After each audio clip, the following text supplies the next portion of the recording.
Today's जी के programme में आपका स्वागत है। शुरुआत करते हैं अभ्यास प्रश्न से। हाल ही में ट्रांसजेंडर व्यक्तियों के लिए राष्ट्रीय परिषद का गठन किया गया है। यह परिषद किस मंत्रालय ने गठित की है? ऑप्शंस हैं ग्रामीण विकास मंत्रालय, कृषि एवं किसान कल्याण मंत्रालय, सामाजिक न्याय और अधिकारिता मंत्रालय या मानव संसाधन और विकास मंत्रालय। हाल ही में ट्रांसजेंडर व्यक्तियों के लिए राष्ट्रीय परिषद यानी national council for transgender persons (NCT) का गठन किया गया है। यह परिषद सामाजिक न्याय एवं अधिकारिता मंत्रालय यानी ministry of social justice and empowerment द्वारा गठित की गई है। NCT का गठन ट्रांसजेंडर व्यक्ति अधिकारों का संरक्षण अधिनियम 2019 के तहत किया गया है। परिषद का उद्देश्य सभी राज्यों में ट्रांसजेंडर वेलफेयर बोर्ड्स की स्थापना की दिशा में कार्य करना और ट्रांसजेंडर समुदाय से जुड़ी विशेष आवश्यकताओं जैसे आवास, भोजन, स्वास्थ्य देखभाल और शिक्षा जैसी जरूरतों को पूरा करना है। इस तरह अभ्यास प्रश्न का सही उत्तर है ऑप्शन सी, सामाजिक न्याय और अधिकारिता मंत्रालय। हमारे वीडियो अंग्रेजी में देखने के लिए फॉलो करें हमारा ही दूसरा यूट्यूब चैनल दृष्टि IAS इंग्लिश। बात करते हैं पहले सवाल की। मुंबई अर्बन ट्रांसपोर्ट प्रोजेक्ट 3 के लिए भारत ने किसके साथ ऋण समझौते पर हस्ताक्षर किए हैं? ऑप्शंस हैं Asian development bank, world bank, IMF, Asian infrastructure investment bank. Bharat ने मुंबई अर्बन ट्रांसपोर्ट प्रोजेक्ट 3 के लिए एशियन इंफ्रास्ट्रक्चर इन्वेस्टमेंट बैंक यानी AIIB के साथ $500 मिलियन के ऋण समझौते पर हस्ताक्षर किए हैं।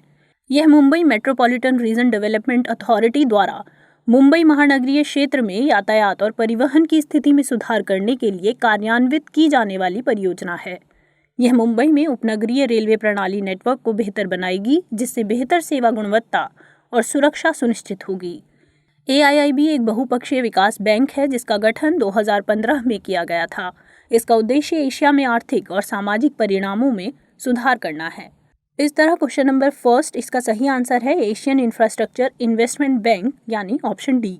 क्वेश्चन नंबर 2, हाल ही में कितने रुपए तक के सालाना टर्नओवर वाले कारोबारियों को GST से छूट दी गई है? ऑप्शंस है 30 लाख रुपए, 40 लाख रुपए, 50 लाख रुपए या 60 लाख रुपए। भारत सरकार के वित्त मंत्रालय ने कहा है कि 40 लाख रुपए तक के वार्षिक कारोबार वाले व्यवसाय GST से छूट प्राप्त करेंगे। पहले यह सीमा 20 लाख रुपए थी। इस तरह दूसरे सवाल का सही उत्तर है ऑप्शन बी, 40 लाख रुपए। क्वेश्चन नंबर 3, हाल ही में भारत ने किस देश के साथ पहली बार राष्ट्रीय समन्वय समिति की बैठक की है? ऑप्शन है कजाकिस्तान, तुर्कमेनिस्तान, उज्बेकिस्तान या अफगानिस्तान।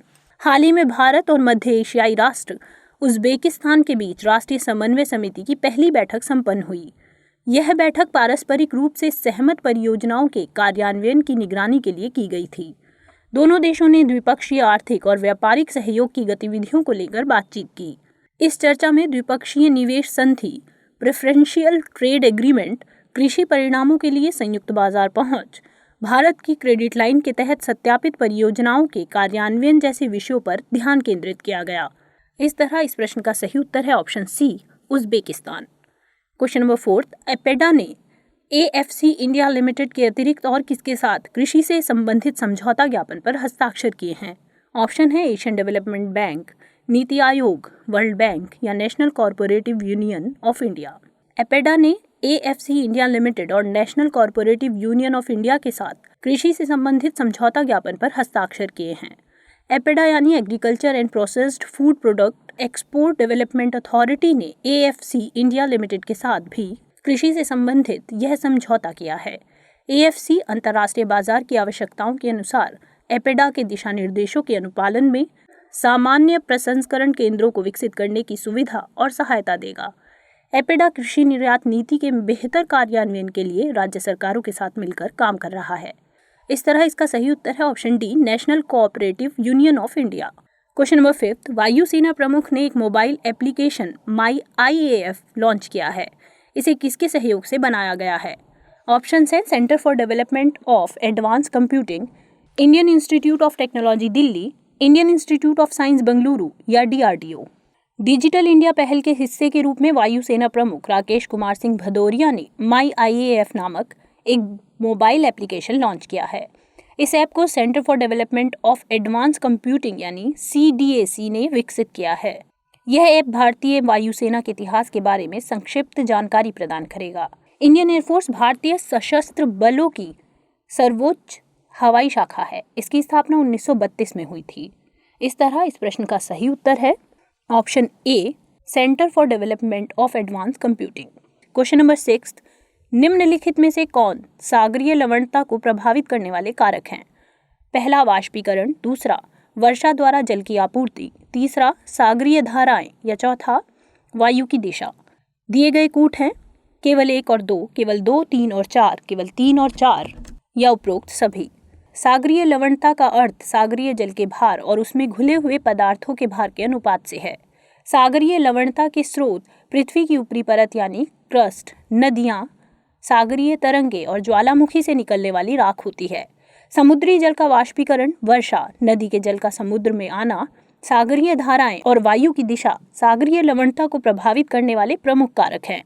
समुद्री जल के वाष्पीकरण के कारण लवणता की मात्रा में वृद्धि होती है, जबकि नदियों के ताजे जल के समुद्रों में मिलने से लवणता में कमी आती है। इस तरह इस प्रश्न का सही उत्तर है ऑप्शन डी, उपरोक्त सभी।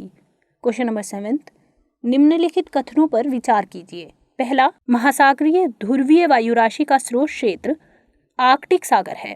दूसरा, महासागरीय उष्ण वायु राशि उत्तरी अटलांटिक और उत्तरी प्रशांत महासागर में विकसित होती है। उपरोक्त में से कौन सा या कौन से कथन सही है या हैं? ऑप्शन है केवल 1, केवल 2, 1 और 2 दोनों, ना तो 1 और ना ही 2। प्रत्येक वायु राशि के गुण उनके स्रोत क्षेत्र की दिशाओं पर निर्भर करते हैं। महासागरीय ध्रुवीय वायु राशि का स्रोत क्षेत्र आर्कटिक सागर है। इस वायु राशि के प्रवाहित होने से उत्तरी अटलांटिक क्षेत्रों में कड़ाके की सर्दी पड़ती है और तापमान में भारी गिरावट के साथ हिमपात की आशंका रहती है। महासागरीय उष्ण वायु राशि का क्षेत्र मुख्यतः उपोष्ण उच्च दाब का महासागरीय क्षेत्र है। यह वायु राशि उत्तरी अटलांटिक और उत्तरी प्रशांत महासागर में विकसित होती है। इस तरह इस प्रश्न का सही उत्तर है ऑप्शन सी, 1 और 2 दोनों। क्वेश्चन नंबर 8, निम्नलिखित में से किस जलधारा का संबंध प्रशांत महासागर से नहीं है?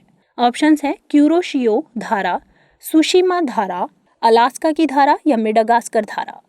क्यूरोशियो धारा, सुशिमा धारा और अलास्का की धारा का संबंध प्रशांत महासागर से है। क्यूरोशियो एक गर्म जलधारा है जो दक्षिण से उत्तर की ओर जापान के तट के सहारे बहती है। सुशिमा धारा की उत्पत्ति क्यूरोशियो जलधारा से ही होती है। अलास्का की धारा एक गर्म जलधारा है जो उत्तरी ध्रुव की ओर प्रवाहित होती है। मेडागास्कर धारा हिंद महासागर की एक गर्म जलधारा है जो मेडागास्कर द्वीप के पूर्वी भाग से बहती है। इस तरह इसका सही उत्तर है ऑप्शन डी, मेडागास्कर धारा। क्वेश्चन नंबर 9, मरुस्थलीय जलवायु के संबंध में निम्नलिखित कथनों पर विचार कीजिए। पहला, मरुस्थलीय जलवायु भूमध्य रेखा के दोनों ओर 15 डिग्री से 30 डिग्री अक्षांशों के बीच महाद्वीपों के पूर्वी भाग में पाई जाती है। दूसरा, अफ्रीका और दक्षिण पश्चिम एशिया में इसका सर्वाधिक विस्तार पाया जाता है। उपरोक्त में से कौन सा या कौन से कथन सही है या हैं? ऑप्शंस हैं केवल 1, केवल 2, 1 और 2 दोनों, ना तो 1 और ना ही 2। मरुस्थलीय जलवायु को सहारा तुल्य जलवायु भी कहते हैं। यह जलवायु भूमध्य रेखा के दोनों ओर 15 डिग्री से 30 डिग्री अक्षांशों के बीच महाद्वीपों के पश्चिमी भाग में पाई जाती है। सहारा, अरब, थार, दक्षिण पश्चिम अमेरिका और ऑस्ट्रेलिया के पश्चिमी मरुस्थल में इस प्रकार की जलवायु पाई जाती है। इसका सबसे ज्यादा विस्तार अफ्रीका और दक्षिण पश्चिम एशिया में पाया जाता है। वायु राशियों का ऊपर से नीचे बैठना और उपोष्ण कटिबंधीय प्रतिचक्रवातों की संतुलित अवस्था के कारण वर्षा का न होना इस जलवायु की विशेषता है। इस तरह इस प्रश्न का सही उत्तर है ऑप्शन बी, केवल 2। क्वेश्चन नंबर 10, उत्तरी गोलार्ध में महासागरीय जल का उच्चतम वार्षिक तापमान किस माह में दर्ज किया जाता है? ऑप्शन हैं जून, जुलाई, अगस्त या फरवरी। महासागरीय जल के तापमान का सबसे महत्वपूर्ण स्रोत सूर्य है। उत्तरी गोलार्ध में महासागरीय जल का उच्चतम वार्षिक तापमान अगस्त में, जबकि न्यूनतम तापमान फरवरी माह में अंकित किया जाता है। सागरीय जल के गर्म और ठंडे होने की प्रक्रिया स्थल से अलग होती है, क्योंकि सागरीय जल में क्षैतिज और लंबवत गतियों के अलावा वाष्पीकरण की क्रियाएं भी सक्रिय होती हैं। महासागरों की सतह पर प्राप्त होने वाले सूर्य तप की मात्रा पर सूर्य की किरणों के सापेक्ष तिरछेपन, दिन की अवधि और सूर्य से पृथ्वी की दूरी आदि का प्रभाव पड़ता है। इस तरह इस प्रश्न का सही उत्तर है ऑप्शन सी, अगस्त। बात करते हैं आज के अभ्यास प्रश्न की। भारत की प्रमुख जल प्रौद्योगिकी इंडियन मल्टीनेशनल वीएटेक वीबैग लिमिटेड को प्रतिष्ठित ग्लोबल वाटर अवार्ड प्रदान किया गया है। यह कहाँ स्थित है? ऑप्शन है इंदौर, चेन्नई, बंगलुरु या वाराणसी। आप अपना आंसर कमेंट बॉक्स में करना ना भूलें। अगले सेशन में कुछ नए सवालों और इस सवाल के जवाब के साथ फिर से हाजिर होंगे। तब तक के लिए नमस्कार।